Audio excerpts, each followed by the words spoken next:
Entre os momentos importantes que tivemos nos últimos meses,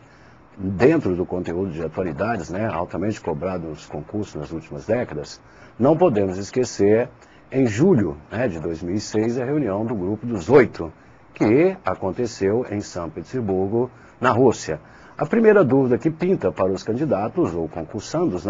é G7 ou G8. Portanto, que fique bem claro, a partir de agora, que o G7 surgiu no mesmo ano que tivemos o primeiro Fórum Econômico Mundial, em 1971, em Davos, na Suíça. Óbvio que o G7 se reúne sempre no mês de julho de cada ano. E que, na década de 90, o G7 aceitou a Rússia como principal herdeira proveniente da ex-União Soviética como país membro. Então não podemos esquecer que G7 é a organização quando ela surgiu a partir de 1971. E com as mudanças da bipolarização para a multinacionalização ou globalização, como hoje denominamos, na década de 90, a Rússia reivindicou sua participação, foi aceita e a plenitude do seu papel ela passou a exercer a partir de 1º de janeiro, agora de 2006, quando, pela primeira vez, então, esse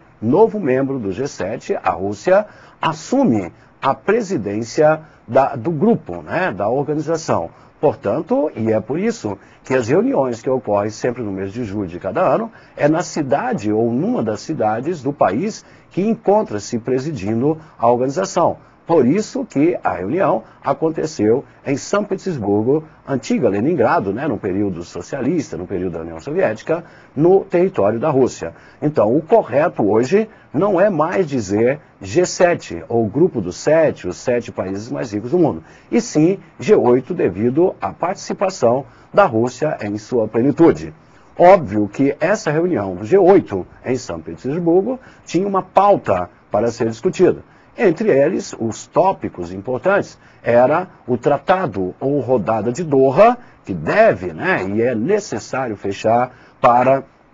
não diria normatizar, mas regulamentar, fiscalizar o comércio internacional, e é lógico aí já envolvendo também o interesse dos países pobres, aí principalmente o G20, quando falamos no OMC, e quando falamos, no geral, nós falamos em G21, comandado pelo BRIC, Brasil, Rússia, Índia e China. Óbvio que nessa pauta também havia a questão da guerra no Oriente Médio, mais especificamente